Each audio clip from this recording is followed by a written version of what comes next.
All right, everyone, welcome back to Becoming Chapter 2. This is my most personal type of videos and series that I'm probably ever going to create. If you guys didn't know, Becoming is a series where I share in-depth my learnings throughout the last period, take you guys uncut and with complete authenticity through my learnings, through my successes, business, personal life, everything else in between, to really provide as social proof for my development and potentially even inspire someone out there to have a look at how they are developing in their life. If that was the case, that would be amazing, but obviously not something I'm expecting. But this is just serves as a bit of a vlog, bit of a video blog, a video diary for myself and for the people watching about who I am becoming. As I've told you guys, I don't know what this series will become yet. What will become of it, but I'm just sharing authentically my story to serve as a sort of social proof for you guys. So last video, chapter 1 of Becoming, I was in Bangkok. Obviously, as you can see behind me, that's not the case today. I'm currently in New Zealand, where I've been spending Christmas and the last period, learning, developing, having successes, learning new people, experiencing my culture, as I am half Danish, half Kiwi, and born in Denmark. I've come down here for the first time for a longer duration of time, visiting family, spending Christmas. It's summer. You wouldn't probably know it by looking behind me, but it is summer at the moment. And it's been very special to spend time here, work from here, meet people, and everything else in between. A few learnings that I have from this period is something I'll walk through today, but most importantly, just tell you guys about how everything has been. A few interesting news is that we have is that I've started a podcast. So I've started a podcast called The Rodeo Talk. I might link it in the description. If not, you can just search The Rodeo Talk on Spotify, YouTube, or wherever you listen to your podcast shows. I've started with my co-host, Mikkel, which is someone that I lived with for a period and someone I consider my brother, even though it's not by blood. But yeah, we've started a podcast show where we take people through our rodeos and just speak into the fact that everyone in life has a rodeo. Not a rodeo as in you're on a bull and you're trying to be thrown off, but you're on the bull of life and life is trying to throw you off and you got to stick through it and stay on top of the bull and just see your life as something where you're trying to understand and win that rodeo, all the ups and downs, all the swings and roundabouts in between. So that's very interesting. Apart from that, business-wise, the agency has been going like it was previously, scaling more and more, now looking to expand the team as the lead generation machine and everything is working quite nicely.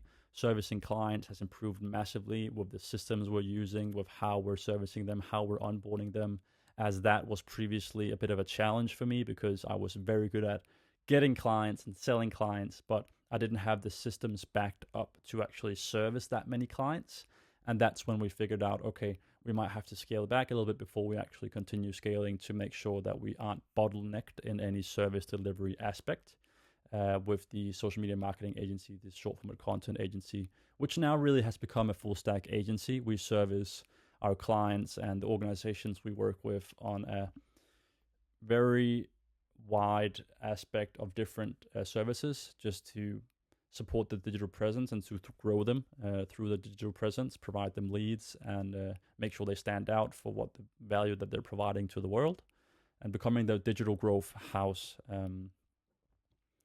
in short terms. So that's all going very nicely. A massive learning that I've obviously taken from traveling the last many months has been the energy of which you meet people. I think it's something that's very important to talk about and something that enough people don't discuss. There's this tendency in the space to be very biased towards the aspect of just locking yourself in a room and just grinding, right? And that's very, very important for some periods. And it's going to challenge you to realize that you have a new standard when it comes to how hard you actually can work, how many hours can you put in. And I've been through that period. I can definitely tell you I have. But something that goes not so something that hasn't been talked about enough, in my opinion, is the other side of that, which is engaging with your social intelligence and going out and meeting people physically. Because we all have Zoom calls, which now has substituted a big part of that, which doesn't really provide the same amount of social stimulation as meeting someone physically. And through traveling and through going to new gyms here and meeting network and things like that, I've really shook a lot of hands, and I've looked a lot of people in their eyes, and it's really, really important, because you're going to make a connection with people that you simply can't by making an outreach. And it also makes you a better communicator. Whether you're doing sales or you're service delivering or working with anyone, which most of you are, I would assume in some capacity. We're not fully AI and robots yet, but it's very important that you have your social skills dialed in. So although it's important that you can grind and lock yourself in, I'd never advise it. Maybe go into a season of grinding with your closest brotherhood, with people that you consider brothers or sisters or whatever that might be, that you together go into a shared vision and just grind and lock in. That could be very applicable, but if not, you got to get outside the door. My father always told me while I was growing up that nothing happens if you don't step outside the door. And although it's true, and at the same time not true in some aspects, it's a fact that when you go out and meet people, opportunities come into your lap and they fall in front of you if you're out there with the right energy and you have the right intention, right? The law of intention is very strong. That's the thing I want to double down on. If you have an intention of meeting people and just genuinely being valuable, the universe or whatever, God or whatever you believe in, it gives back to you, because you're fully intent on getting the certain outcome or putting in a certain amount of work. And you get rewarded for that, doing something 100%. It's something I stand by. It's something the people that I'm closest to stand by, and something you need to consider in your life as well, is whether you're doing something with 100% intention and 100% commitment. Because if you're not doing it with 100% commitment and intention, you might as well not even do it, because someone else will be doing the same thing with 100% intention, and they will win that competition. Not that everything is a competition, but whether it's introspectively or extrospectively in the form of work or business, or it's with your own personal development, you have to do something 100%. In my opinion, if you don't do something 100%, you're setting yourself up to fail, because you simply haven't given it the effort that it actually should have. I'm not saying go over the top and become a husband or wife, or become an employee and suddenly your entire life revolves around being an employee or a husband and wife or whatever that might be, an athlete, and you can't see anyone else in your life. Don't take it to that extreme necessarily. That's not what I'm trying to preach. But what I am saying is that when you're going into something and making a decision, you got to do it with 100% intention of it becoming a success, or you doing it 100% with 100% of your heart, 100% of your mind needs to be aligned with doing it. Because if you're not, if you're letting doubt creep in, if you're letting other people's opinions creep in, you're simply just biking in headwinds or trying to swim against the stream, because you're lining yourself up to fail. You're not preparing yourself for those moments where the motivation is going to be low. And that's the second topic I want to talk about today. I want to talk about motivation, of course. It's something I think people really overcomplicate to a certain extent. I mean, motivation is a temporary feeling. We need to get that dialed in. I truly do believe that. It's something that we feel because of some external triggers, because of some energy. It's very difficult to cultivate within yourself. But my perspective on motivation is that you need to anchor your motivation. So if you imagine your motivation swinging up and down like a wave, right? And sometimes it's very high and sometimes it's lower. It depends on a number of things. That's not really important what it depends on. It's just like an emotional state, right? Sometimes you'll be fired up and you won't go to bed, you'll work all night, and sometimes you just want to be lazy all day. I get that. I've definitely been there and I still am. But the way I handle that is that when I feel motivated, I anchor the motivation when it's high. So what anchoring your motivation really means is that when you're feeling a spike of motivation, you double down on it and you make sure you do everything you can for that state to stay as long as possible. The ways I've done this previously is I posted my first ever reel, quit my job, right? When I was motivated for change because of seeking pleasure or feeling pain in the current moment, the two motivators, I decided because of that motivation to take action and to post my first reel. It was very difficult. And I was at the peak of my motivation when I did it. Even though I was still sweating, I was shaking, I posted the video, and a new world ended up opening up for me. I started meeting people, I started recording more videos, I got more business, more opportunities. I was more aligned with the person I wanted to become.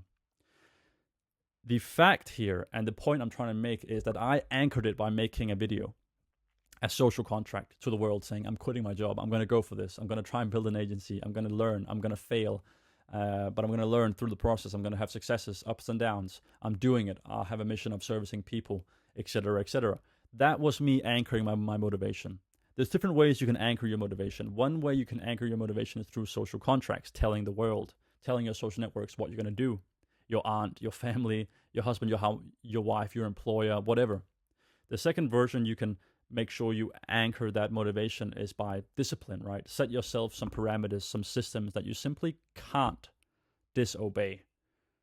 Set it up to social contracts which damages your ego. Make it physically impossible for you to practice the bad habit in some way. Download some software you can't undownload about going onto YouTube and procrastinating. Whatever, take action when you're at that peak motivation. That's when the best performers in this world, in my opinion, takes action, and they make sure that they take some action that's going to prolong that state, right? They're going to wake up days and that curve's going to swing down, but their performance, this is motivation, right? Which equals performance to some extent.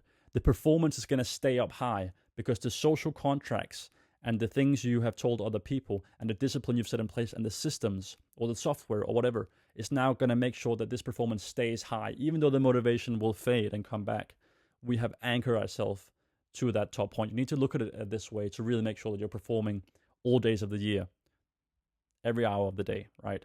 I'm not saying that you can't have breaks. I'm not saying you can't enjoy your life. That's a balance that you have to figure out yourself through analyzing why you're doing what you're doing and what you want to accomplish with it. How does your success look like? But what I am saying is that you need to be effective. You need to do something 100%, and that is a tool that can help you very much with that, is anchoring your motivation. Finally, I want to talk about success, right, now that we're on the topic. Success is many things. Just like I've started a podcast recently with my co-host, we talk about the rodeo in life, right? And it looks very differently for many people. And I don't disregard anyone's rodeo. I think everyone has their own rodeo, and I think it's just as beautiful as anyone else's because they're on their own journey and they're striving towards their unique set of skills, values, morals, etc., and etc. What is important, though, is that they define what success looks like, and they believe that success is vital, and it's their responsibility.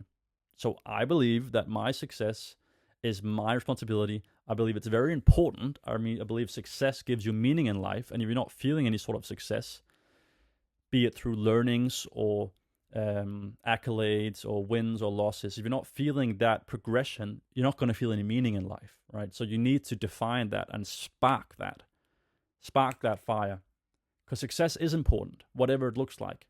And I'm not talking Lamborghinis and penthouses in Dubai, right? It's not how success looks like. For me, it might look like that for someone, and I wouldn't disregard that. But I just want to tell you guys that I'm not generalizing success as some people would maybe say, superficial level of financial and materialistic success. That's still a success. Some people find it in their spirituality. Some people find it emotionally. Some people find it in the household. Some people find it anywhere else. However success looks like for you, it's your responsibility, right? And one thing that I've definitely taken from learning the last 3 months is that no one's going to come to save you. Life might be hitting you harder than it's ever done before. But you got to be that person that has anchored their motivation and make sure that they will still take that next step. Sometimes you got to take 2 steps back or 1 step back to take 2 steps forward, but it's still a part of the plan of moving forward, right? You just can't stagnate, because if you're standing still, you're falling behind in your own life, because time waits for nobody, right? The final thing I want to talk about today in becoming, just spilling my value here completely, is about the balance of how you navigate the world. I come from Denmark. I've grown up in Denmark, and it's a bit of a stigma to feel like you're standing out from the crowd and want something different. And I've been a black sheep in many decisions I've taken in my life of starting my own business, and it's not really been the environments I grew up in. But you gotta continue to remind yourself of that you shouldn't measure yourself with what other people do. You should measure yourself with what you've done the day before, right? No matter how crazy someone calls you, if you're in check with your morals and values, and you get those values and morals audited sometimes by your family or your closest friends or whoever you call your inner circle, you just keep going, because everyone will call someone crazy, right? But you just gotta tell them, I'm not crazy, I'm not, delusional, I'm just not you, Oh, why do you want to run half Ironmans? Oh, why do you want to travel so much? Why do you want to build a business? Why do you do this and that and blah, blah, blah? It's so easy to tell people, I'm just not you, right? Because they will base their reality off their perception. Perception is reality. So you just got to anchor that as well as something that you never let yourself feel. You can't become an imposter to yourself. You got to be based in reality, but you definitely got to have high goals and ambitions. It's become too fluffy sometimes for some people, that they're all into dreamland and they're not basing their actual reality in reality. And it's a fine balance, right?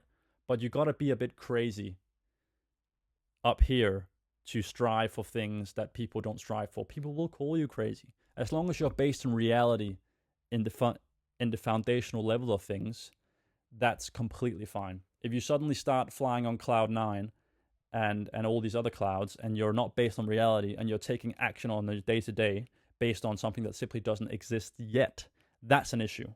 But you can find your fuel, you can find your discipline, you can anchor your motivation through that view of the future, through your goals and ambitions, but base yourself in reality, right? That's a very important fact. And then when people start to call you crazy, or they might not understand what you're doing, that's completely fine, because they're not you. So how would they understand what you're doing, right? Very important thing. That's 3 learnings that I've had from New Zealand so far. I've had Christmas here. It's been a pleasure to be here with family. I've got network in Bangkok that's calling my name, and I want to get back there soon. It's going to be on my radar for sure. I'm going to be traveling throughout 2025. It's going to be a big year. I'm going to continue to do this series, as it's something that I really value, and it's something that's going to serve as a social proof for me in the future, and also provide you guys with very, very authentic look into my views and what I'm doing and how everything's going on, right? But as for now, I'm here. It's been amazing. Hopefully you learned something from this video. Remember, the key takeaways here is the 3 following main segments, of course, of basing yourself in reality, but still understanding that you're not someone else, right? Anchoring your motivation, very, very important. And understanding that you are simply a product of the actions you're taking. No one's coming to save you. No matter how success looks like for you, continue to step forward and take those actionable steps in that direction.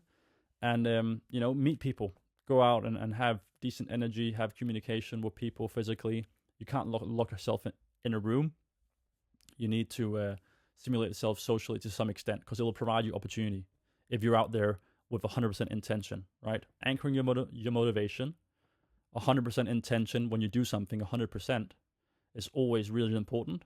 And third and finally, of course, always meeting people with understanding of them not being you, right? So I'm not you.